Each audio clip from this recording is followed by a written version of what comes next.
Top quality और consistent performance के लिए सिर्फ सिल्वर पंप। टॉप क्वालिटी और कंसिस्टेंट परफॉर्मेंस के लिए सिर्फ सिल्वर पंप, नाम याद रखना।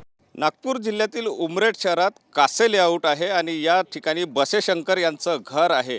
या घरावर शनिवारी पहाटे 4 वाजताच्या सुमारास एक धातूचा तुकडा आकाशातून कोसळला।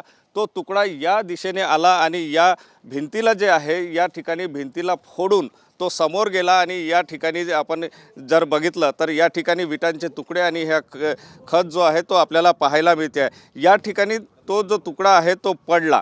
या ठिकाणी पडल्यानंतर मोठा आवाज आला। जवळपास 3 किलोमीटरपर्यंत त्याचा आवाज जो आहे तो पोहोचल्याचं इथले स्थानिक नागरिक सांगतात।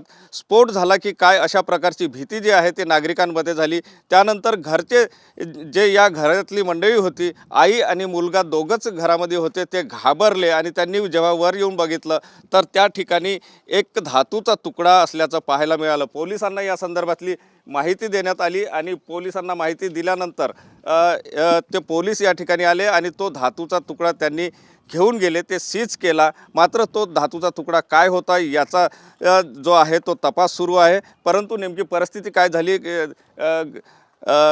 घरी तुम्ही त्यावेळेस घरी होता आणि काय नेमकं घडलं होतं? आम्ही झोपेत होतो। आवाज आल्यानंतर आम्हाला वाटलं कशाच तरी आवाज आला आहे बा, एवढा घाबरलो आम्ही दारामध्येच होतो।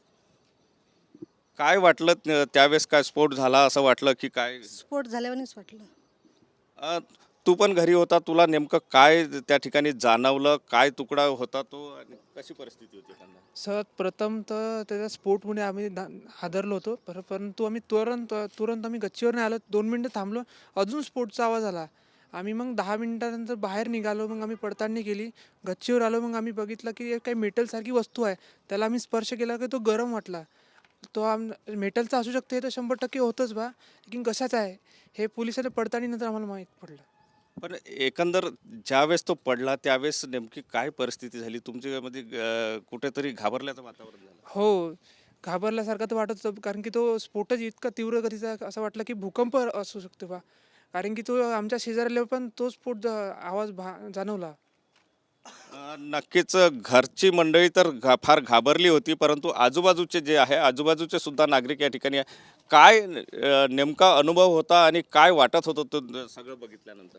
आम्हाला तर वाटलं की म्हणजे पहिले कशाचं आहे बा, बट जेव्हा ते बघितलं हात लावून तर समजलं की स्पेसचाच असेल एखादी पार्ट वगैरे। मग आम्ही आलो, चेक केलं, तेव्हा तो पत्राला पण उचलला आम्ही। खूप भारी होता तो, म्हणजे 80 किलोचा वगैरे असायला पाहिजे, तो हालत पण नव्हता।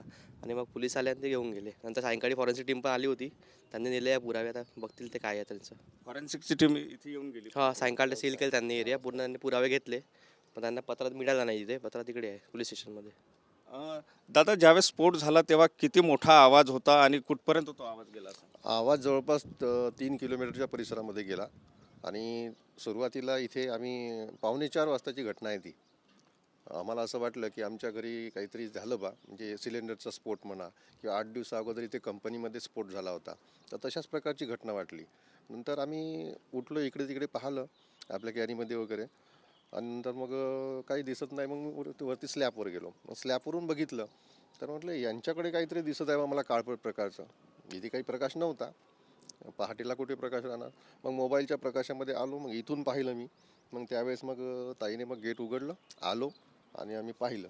मी म्हटलं हे असं झालं तर आपण सकाळला चौकशी करू बा, म्हणून आम्ही फोन केला होता। काय हा एवढा मोठा जोरात आवाज झाला त्यानंतर काय भीतीचं वातावरण निर्माण झालं? हां सर, नक्कीच. कारण जवळपास 6 दिवसापूर्वी MIDCमध्ये मोठा स्फोट झाला आणि त्या स्फोटामध्ये 4 जण मृत्युमुखी पडले। कारण नेहमी घटना अशा घडत असतात, MIDCमध्ये स्फोट वगैरे होत असतात। आणि आम्हालाही वाटलं सुरुवातीला हाच MIDCचा वगैरे म्हणावं किंवा रस्ता जवळचा हायवे रोडला काहीतरी झाला असावा अपघात। परंतु काही वेळानंतर आम्हाला असं नक्की कळलं की काहीतरी एक अवजड असं एक लोखंडी मेटल असं वरून पडलेलं आहे।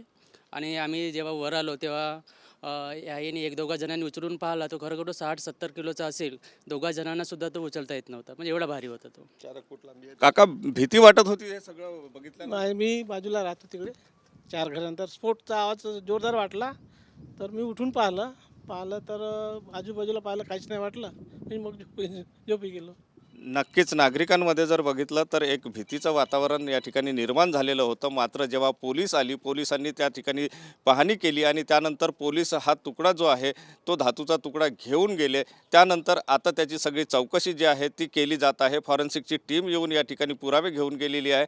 त्यामुळे आता हा तुकडा नेमका कशाचा होता हे तपासाअंती पुढे येणार आहे. कॅमेरामन साईसह सुनील ढगे, TV9 मराठी, उमरेड.